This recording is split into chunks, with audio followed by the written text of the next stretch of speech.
Jumpa lagi di Misteri Midnight. Sejak awal sejarah manusia, kita selalu mencari arti hidup. Tempat untuk merasa aman, diterima, dan punya tujuan. Tapi, apa jadinya ketika kebutuhan itu dimanfaatkan oleh orang-orang yang haus kuasa? Apa jadinya ketika janji keselamatan berubah menjadi jerat, dan rasa damai yang ditawarkan justru berujung pada penderitaan? Di seluruh dunia, termasuk di Indonesia, ada kelompok-kelompok kecil yang tidak mau dikenal publik. Mereka menutup diri, membangun tembok sosial yang tinggi, dan menyebut diri mereka jalan keselamatan baru. Bagi orang luar, mereka hanya sekumpulan orang yang rajin berdoa, rajin berkumpul, penuh cinta kasih. Tapi di balik senyum hangat dan sambutan ramah itu, ada aturan tak tertulis, sekali masuk, tak ada jalan keluar. Mereka menyebutnya keluarga, tapi keluarga macam apa yang tak pernah membiarkanmu pergi? Seorang pemuda bercerita dalam wawancara imajiner. Awalnya saya hanya diajak ikut pertemuan. Katanya cuma diskusi rohani. Orang-orangnya ramah sekali. Saya yang sedang bingung dengan hidup merasa diterima. Mereka bilang, saya akhirnya menemukan rumah. Banyak korban kultus mengaku sama. Mereka masuk bukan karena paksaan, tapi karena haus perhatian. Dan di sanalah letak jebakan pertama, pintu gerbang yang seakan terbuka lebar. Padahal sebenarnya adalah jerat yang menutup rapat. Di desa-desa, di pinggiran kota, bahkan di perumahan elit, banyak kelompok kecil berkumpul dalam rumah sederhana. Tidak ada yang mencurigakan, hanya doa bersama, musik rohani, atau kelas meditasi. Namun jika diperhatikan lebih dalam, pola yang sama akan muncul.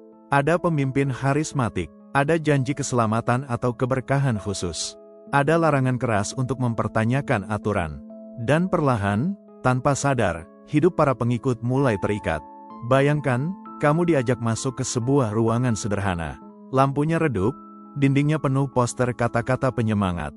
Orang-orang duduk melingkar, menatap seorang pemimpin yang berbicara dengan penuh semangat.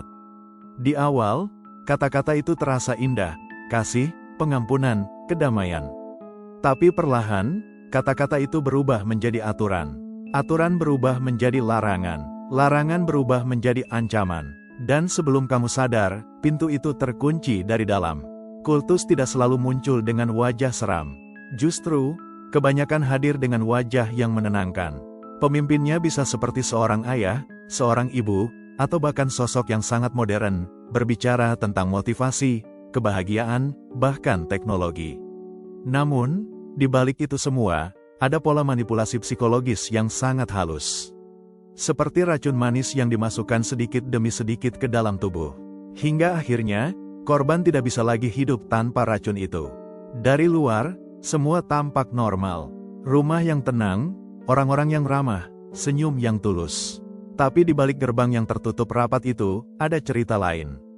Cerita tentang kendali, tentang penderitaan, tentang orang-orang yang masuk dengan penuh harapan, tapi keluar hanya sebagai bayangan dari diri mereka yang dulu. Hujan masih menetes ringan di luar rumah kontrakan tua itu. Aroma tanah basah bercampur dengan wangi dupa yang dibakar di dalam ruangan. Di sudut, sebuah lilin menyala redup, menimbulkan bayangan bergerak di dinding. Malam itu, 10 orang duduk bersila dalam lingkaran. Mereka adalah para pengikut awal, paguyuban cahaya ilahi, sebuah kelompok kecil yang dipimpin oleh seorang pria berusia sekitar 40-an, yang disamarkan di sini dengan nama Raka. Raka mengenakan jubah putih panjang. Rambutnya terurai, wajahnya tampak penuh wibawa, dan matanya tajam menatap setiap orang. Suaranya berat, namun menenangkan. Raka, kalian semua adalah orang-orang terpilih. Dunia di luar sana penuh kegelapan, penuh tipu daya. Hanya di sini, kita bisa menemukan cahaya sejati. Para pengikut mengangguk. Ada Sari, seorang wanita muda yang baru saja putus sekolah karena tidak mampu membayar biaya kuliah. Ada juga Bayu, seorang pria yang kehilangan pekerjaannya. Mereka, seperti kebanyakan yang hadir, datang dengan luka hidup, mencari pegangan. Sari, guru, mengapa kita harus menutup diri dari keluarga dan orang-orang di luar? Mereka juga mencintai kita. Raka tersenyum tipis, lalu menunduk seakan sedang berdoa. Setelah hening beberapa detik, ia kembali menatap Sari. Raka, cinta yang mereka berikan adalah palsu.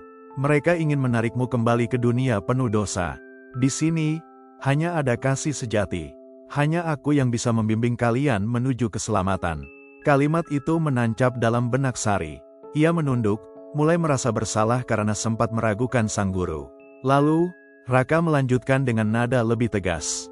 Raka, mulai malam ini, tidak ada seorang pun dari kalian yang boleh keluar tanpa izin.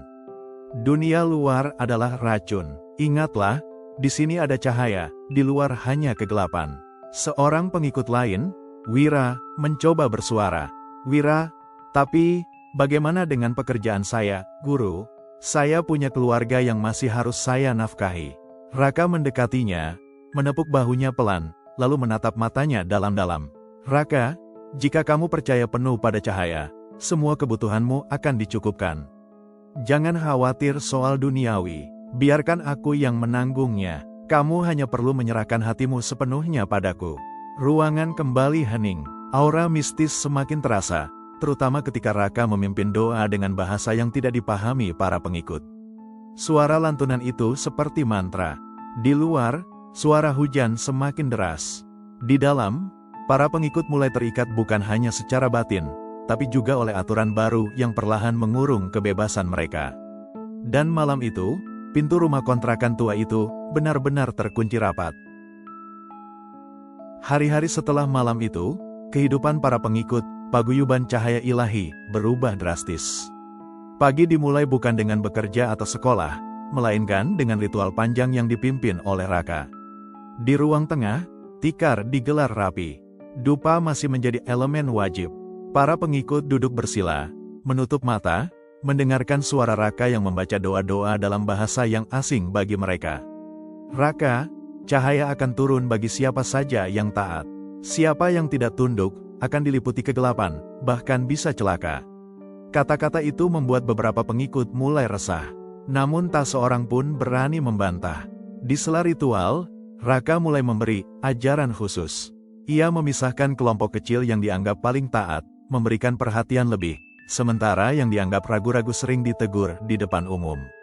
Salah satunya adalah Bayu. Ia tampak gusar karena sudah berhari-hari tidak keluar rumah.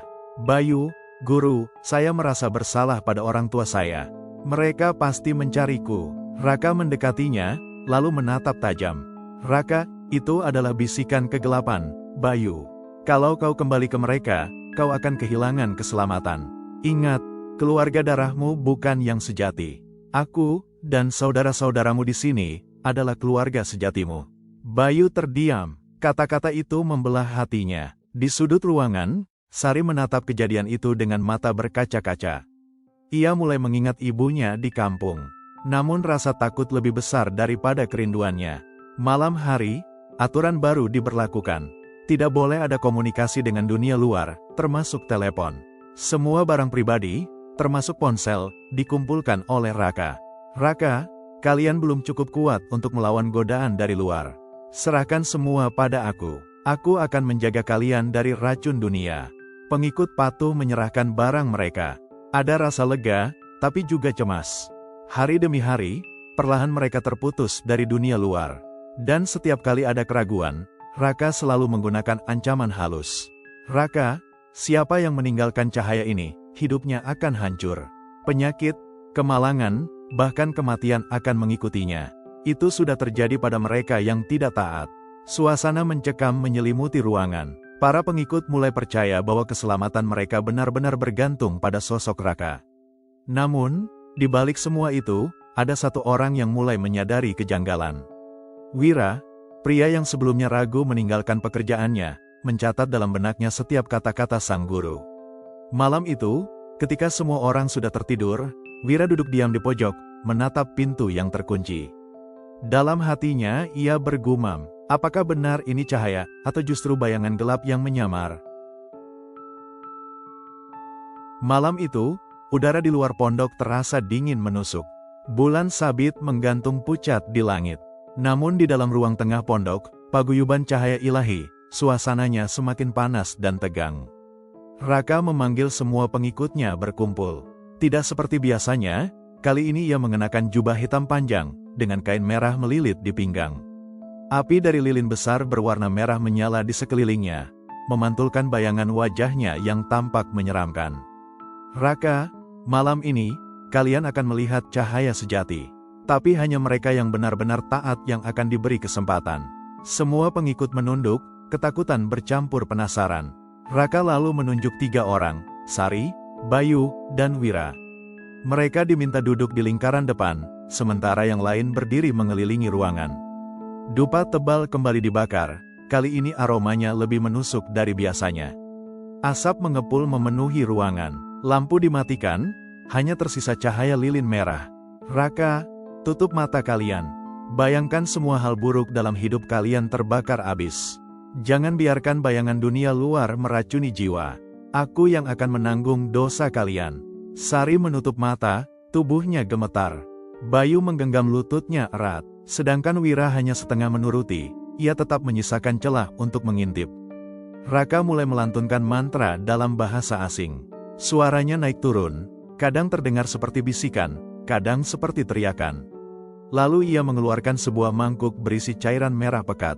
Raka, ini adalah darah pengorbanan. Siapa yang berani meminumnya, akan dibebaskan dari segala penderitaan. Beberapa pengikut saling pandang. Ada yang ketakutan, ada yang ragu, ada pula yang terhipnotis oleh kata-kata Raka. Sari menelan ludah, air matanya jatuh. Namun ketika Raka menatapnya tajam, ia tidak berani menolak. Dengan tangan gemetar, ia meneguk sedikit cairan itu. Rasanya pahit dan aneh. Bayu hampir menolak, tetapi teringat ancaman Raka tentang kemalangan bagi yang menolak. Dengan wajah pucat, ia juga meminumnya. Ketika giliran Wira, ia mengambil mangkuk itu, menatap isinya, lalu menoleh ke arah Raka. Wira, guru, ini sebenarnya apa?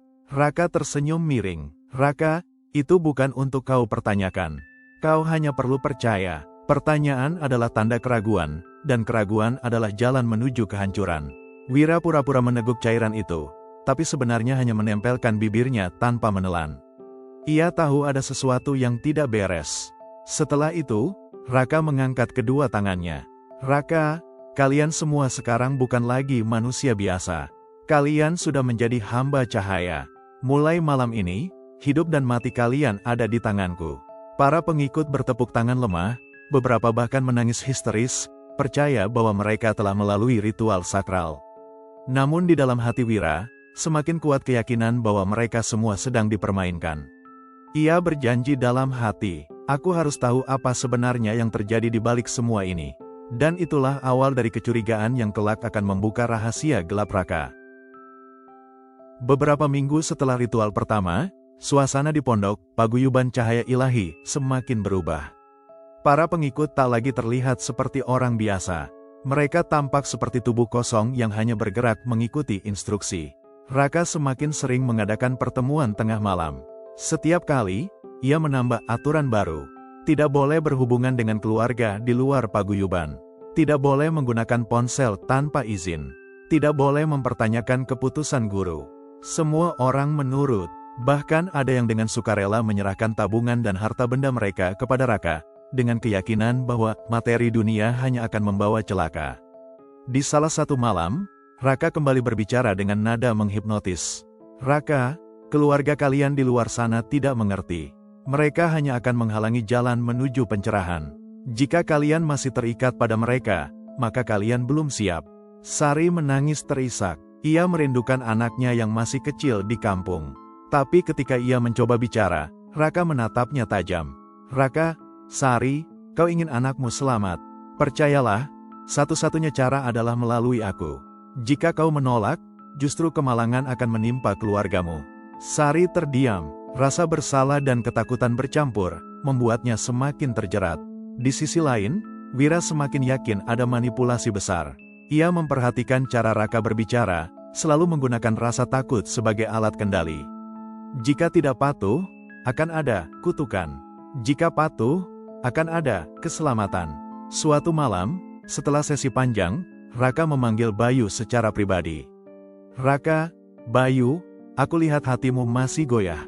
Kau masih memikirkan keluargamu. Itu berbahaya, Bayu. Tapi, mereka pasti khawatir, Guru. Sudah berminggu-minggu aku tidak pulang. Raka menepuk pundaknya dengan tatapan dingin. Kalau kau benar-benar ingin mereka selamat, jauhilah mereka. Karena saat ini, mereka hanya akan jadi penghalang. Kau tidak ingin mereka sakit, bukan? Bayu terdiam, wajahnya pucat. Kata-kata itu menekan seperti jerat. Hari demi hari, para pengikut semakin terisolasi. Ada yang menjual tanah, ada yang berhenti sekolah, ada pula yang meninggalkan keluarga tanpa kabar. Semua demi pengabdian pada Raka. Namun, di balik semua itu, Raka sendiri hidup mewah secara diam-diam. Ia sering pergi ke kota dengan alasan urusan spiritual, padahal Wira pernah diam-diam mengikutinya dan menemukan ia menghabiskan uang di kafe mahal serta membeli barang-barang pribadi. Wira mulai mencatat semua yang ia lihat, ritual, manipulasi, hingga kebohongan Raka. Ia tahu suatu hari nanti bukti ini akan menyelamatkan orang-orang di dalam paguyuban. Tapi ia juga sadar, jika ketahuan, nyawanya bisa dalam bahaya. Dan pada saat itulah, manipulasi Raka mencapai puncaknya. Ia mulai menyiapkan ritual besar yang konon akan membawa semua pengikutnya menuju tingkat pencerahan tertinggi. Malam itu, pondok di tepi hutan benar-benar sunyi. Angin berhembus pelan, membuat tirai bambu bergoyang. Namun di dalam ruangan utama, suasana justru penuh ketegangan. Raka telah menyiapkan sesuatu yang disebutnya sebagai ritual cahaya agung. Semua pengikut dikumpulkan, mengenakan kain putih lusuh yang dibagikan sebelumnya. Di tengah ruangan, terdapat mangkuk besar berisi cairan merah kehitaman, dikelilingi lilin hitam. Wira yang duduk di barisan belakang berusaha tenang. Ia sudah lama curiga bahwa ritual ini bukan sekadar permainan psikologis, ada sesuatu yang jauh lebih berbahaya. Raka berdiri tegak, wajahnya dilumuri abu putih, matanya menatap liar. Suaranya bergema, "Raka, malam ini, pintu menuju dunia sejati akan terbuka. Siapapun yang menyerahkan diri sepenuhnya, akan masuk ke surga cahaya. Siapa yang ragu, akan binasa bersama kegelapan." Para pengikut bergumam ketakutan. Beberapa bahkan menangis, tetapi tetap menunduk, tidak berani menentang. Kemudian, Raka mengangkat sebuah botol kecil berisi cairan bening. "Raka, inilah air suci. Tapi untuk menjadi murni, kalian harus melewati ujian terakhir. Minum, dan serahkan jiwa kalian padaku." Sari yang duduk di depan, gemetar hebat. "Sari, guru, ini aman, kan?" Raka menatap tajam. "Kau meragukanku, Sari, bukankah kau ingin anakmu selamat?" Sari langsung terisak. Dengan tangan gemetar, ia menerima botol itu. Wira yang memperhatikan dari jauh menyadari sesuatu, bau cairan itu menyengat. Itu bukan air biasa. Satu persatu pengikut dipaksa meminum cairan itu. Ada yang muntah, ada yang tubuhnya langsung lemas. Raka menyebutnya tanda pembersihan. Namun Wira tahu, itu racun. Ketika giliran Bayu, ia ragu-ragu. "Bayu, guru, aku takut." "Raka, takut adalah bisikan iblis. Kalau kau menolak, keluargamu akan mati malam ini juga." Bayu menutup mata, lalu meminum seteguk. Tubuhnya langsung goyah, wajahnya pucat. Di saat itulah, Wira sadar, jika ia tidak bertindak, semua orang akan mati. Ia berpura-pura batuk keras, lalu saat botol diberikan kepadanya, ia menjatuhkannya ke lantai hingga pecah. Semua mata menoleh padanya. Raka menatap marah. "Raka, Wira, apa yang kau lakukan?" Wira berusaha tenang. Aku merasa belum siap, guru. Tapi, izinkan aku memimpin doa untuk yang lain." Ia bicara dengan suara tenang, mencoba menunda waktu. Sementara itu, matanya mencari celah untuk melarikan diri.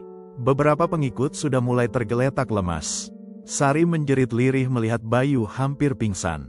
Raka yang menyadari kekacauan ini langsung mengangkat tongkat kayu besar yang biasa ia pakai dalam ritual. "Raka, tidak ada jalan kembali. Malam ini, semua harus menyerahkan diri. Kalau ada yang melawan, mereka akan menerima kutukan seumur hidup." Sorak dan tangisan bercampur. Pengikut yang masih sadar semakin bingung, harus percaya atau melawan. Dan di tengah kekacauan itu, Wira membuat keputusan berani. Ia berlari ke pintu, berteriak, "Wira, kalian semua dibohongi. Ini bukan ritual cahaya, ini racun. Kita harus keluar dari sini." Ruangan seketika pecah. Beberapa pengikut mulai sadar bahwa mereka sedang dipermainkan. Namun banyak juga yang masih terjebak ketakutan. Wira tahu, perlawanan sesungguhnya baru saja dimulai. Suasana di ruang utama pondok mendadak kacau. Lilin-lilin berjatuhan, asap dupa bercampur dengan jeritan dan tangisan. Raka berdiri di tengah, wajahnya merah padam karena marah. Raka, diam, siapapun yang melawan, akan langsung dibakar jiwanya di neraka. Ia menghantam lantai dengan tongkat kayu, bunyinya menggelegar, membuat sebagian pengikut tersentak dan kembali menunduk ketakutan. Namun Wira tetap berdiri, meski lututnya gemetar. Wira, jangan percaya dia. Kalian hanya diperalat. Lihat Bayu, lihat mereka yang jatuh. Ini bukan pencerahan, ini racun. Sari yang tadinya hampir pingsan karena syok, mulai menoleh ke arah Wira. Matanya bimbang, tapi ada secercah kesadaran. Sari, jadi, semua ini, bohong? Wira, ya, Sari. Dia hanya menakut-nakuti kita. Kalau kita diam saja, kita semua akan mati di sini. Beberapa pengikut lain mulai panik. Ada yang mencoba keluar, tapi Raka menghadang mereka dengan tatapan mengancam. Raka lalu menunjuk Wira dengan tongkatnya. Raka, kau pengkhianat. Aku tahu sejak awal kau punya keraguan. Malam ini, kau akan menjadi contoh bagi semua. Ia maju dengan cepat, mencoba memukul Wira. Refleks, Wira menangkis dengan kursi bambu yang ada di dekatnya. Suara benturan keras membuat semua orang menjerit. Bayu yang tergeletak setengah sadar mencoba bangkit, meski tubuhnya lemah. Ia berusaha mendekat ke arah Wira. Bayu, Wira, jangan biarkan dia, kendalikan kita lagi. Ketegangan semakin meningkat. Raka berteriak keras sambil melantunkan mantra-mantra yang tidak jelas artinya. Suaranya menggema, membuat beberapa pengikut yang masih setia berlutut dan menutup telinga. Namun sebagian lain, yang mulai sadar, perlahan mundur dari lingkaran ritual. Sari akhirnya berdiri, meski dengan tubuh gemetar. Sari, aku tidak mau lagi. Aku ingin pulang, aku ingin bertemu anakku. Teriakan itu menjadi pemicu. Beberapa pengikut lain ikut berteriak, menuntut untuk keluar. Raka semakin murka. Ia berlari ke arah altar, membuka sebuah kotak kayu, lalu mengeluarkan pisau panjang yang diselubungi kain hitam. Raka, kalau kalian tidak mau tunduk, lebih baik mati di tanganku. Jiwa kalian tetap akan jadi milikku. Jeritan ketakutan menggema. Beberapa pengikut lari ke pintu, saling dorong, berusaha kabur. Tapi pintu utama terkunci rapat dari luar. Wira tahu, kalau ia tidak melakukan sesuatu sekarang, semuanya akan berakhir tragis. Ia menggenggam kursi bambu dengan erat, menatap Raka dengan mata penuh tekad. Wira, dalam hati, aku tidak akan biarkan satu orang pun lagi mati di tangannya. Dan di saat itulah, perlawanan sebenarnya dimulai, antara seorang guru palsu dengan pengikut yang akhirnya berani melawan. Benturan pertama terdengar ketika Raka melompat maju dengan pisaunya, mengayunkannya ke arah Wira. Kilatan baja memantul dari cahaya lilin. Wira berhasil menangkis dengan kursi bambu, suara prak memenuhi ruangan, jeritan pengikut meledak. Sebagian menyingkir ke sudut, sebagian lainnya berusaha menendang pintu yang terkunci, namun kayu tebal itu tak bergeming. Raka berteriak, kalian milikku, tak ada seorang pun yang bisa keluar. Dengan wajah penuh amarah, ia menyerang lagi, kali ini hampir mengenai bahu Wira. Hanya refleks cepat yang membuat Wira bisa menghindar. Kursi bambu yang ia gunakan patah terbelah dua. Di tengah kepanikan, Bayu yang masih setengah lemas menyeret dirinya ke arah altar. Matanya setengah kabur, tapi ia melihat sesuatu, kunci besar tergantung di dinding dekat altar. Bayu, lirih, kunci, pintu. Namun Raka menyadari itu. Ia menendang Bayu hingga tubuhnya terbanting ke lantai. Bayu menjerit kesakitan, darah keluar dari mulutnya. Sari menangis histeris. Cukup, guru, jangan sakiti mereka. Kami hanya ingin pulang. Raka menoleh, matanya liar, seperti binatang buas yang kehilangan kendali. Raka, kau bodoh, Sari. Dunia di luar sana penuh dosa. Hanya di sini kau bisa selamat. Kalau kau keluar, kau hanya akan jadi daging busuk tak berguna. Di momen itu, Wira mengumpulkan seluruh keberaniannya. Dengan sisa kursi di tangannya, ia menghantam lengan Raka yang memegang pisau.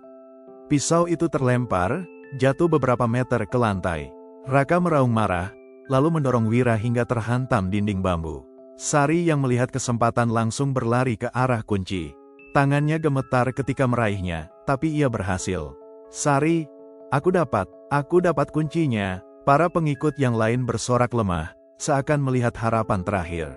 Namun Raka cepat menyadari. Dengan tenaga penuh, ia berlari mengejar Sari. Saat itu, Bayu, dengan sisa kekuatan, menahan kaki Raka dari belakang. "Bayu!" teriak Parau. "Lari! Sari, bukalah pintunya!" Raka menendang keras, membuat Bayu kembali tersungkur. Tapi pengorbanannya memberi cukup waktu bagi Sari untuk sampai ke pintu. Tangannya bergetar, kunci nyaris terlepas. Dengan panik, ia mencoba memutar gembok besar. Raka semakin dekat, nafasnya berat, wajahnya penuh kebencian. "Raka, kalau kau buka pintu itu, kau akan menyesal seumur hidup." Wira berteriak, "Jangan dengarkan dia, Sari. Buka pintunya sekarang." Dengan teriakan putus asa, Sari memutar kunci. Suara klik terdengar keras. Pintu utama akhirnya terbuka. Udara malam masuk menyapu asap dupa yang tebal. Sebagian pengikut langsung berlari keluar, menangis dan jatuh tersungkur di tanah. Namun perlawanan belum selesai. Raka yang melihat pintu terbuka menjadi semakin kalap. Ia meraih kembali pisaunya, siap menghabisi siapa saja yang melawannya. Wira berdiri di hadapannya, tubuh penuh luka tapi matanya penuh tekad. "Wira, cukup, Raka. Malam ini, kebohonganmu berakhir." Ketegangan di pondok mencapai puncaknya. Jeritan, isak tangis, dan nafas berat bercampur menjadi satu. Malam itu, takdir mereka ditentukan hanya dalam hitungan detik. Hari itu, suasana desa Sukamukti benar-benar mencekam. Ratusan warga berkerumun di depan rumah besar tempat keluarga Cahaya bermarkas. Polisi sudah mengepung lokasi, lengkap dengan aparat bersenjata. Di dalam rumah itu, terdengar lantunan nyanyian aneh. Para pengikut tampak duduk melingkar, wajah mereka pucat, mata kosong. Di tengah ruangan, Ibu Cahaya berdiri dengan jubah putih, tangannya terangkat ke langit. Raka, salah satu mantan pengikut yang kini menjadi saksi polisi. Dia pasti akan melakukan ritual terakhir, kalian harus cepat menghentikannya. Polisi menyerbu masuk, jeritan terdengar di mana-mana. Para pengikut yang sudah fanatik mencoba menghalangi dengan tubuh mereka, berteriak bahwa hari keselamatan sudah tiba. Ketika aparat sampai ke altar di ruangan utama, mereka mendapati sesajen, darah ayam segar, dan simbol-simbol aneh di dinding. Ibu Cahaya menoleh, senyum dingin di wajahnya. "Ibu Cahaya, tenang," hampir berbisik. "Kalian terlambat, roh sudah memilih." Dalam hitungan detik, kepanikan terjadi. Beberapa pengikut pingsan, ada yang menjerit histeris, sementara polisi berusaha menenangkan situasi. Dengan cepat, Ibu Cahaya ditangkap, meski ia tetap tersenyum seolah yakin bahwa dirinya masih memegang kuasa. Penyelidikan dan pengungkapan. Pasca penggerebekan, fakta-fakta mengerikan mulai terkuak. Puluhan korban sebelumnya mengaku kehilangan harta benda, bahkan ada yang dipaksa menyerahkan anak-anak mereka untuk dijadikan tumbal ritual suci. Ritual darah yang dilakukan ternyata bagian dari upaya Ibu Cahaya meyakinkan pengikutnya bahwa dirinya memiliki kekuatan gaib. Banyak keluarga hancur, baik secara ekonomi maupun psikologis. Media massa nasional mengangkat kasus ini besar-besaran. Cerita tentang keluarga Cahaya menjadi peringatan keras bagi masyarakat tentang bahaya aliran sesat yang beroperasi dengan dalih agama, spiritualitas, dan janji keselamatan. Beberapa bulan setelah peristiwa itu, Desa Sukamukti masih dihantui trauma. Rumah besar markas kultus kini kosong, namun banyak warga percaya masih terdengar bisikan-bisikan aneh di malam hari. Sejarah kelam ini mengajarkan kita satu hal penting, ketika keyakinan buta dipadukan dengan tipu daya, manusia bisa kehilangan logika, bahkan rela mengorbankan segalanya. Kultus seperti ini mungkin sudah dibubarkan, tapi benihnya bisa muncul kembali di tempat lain.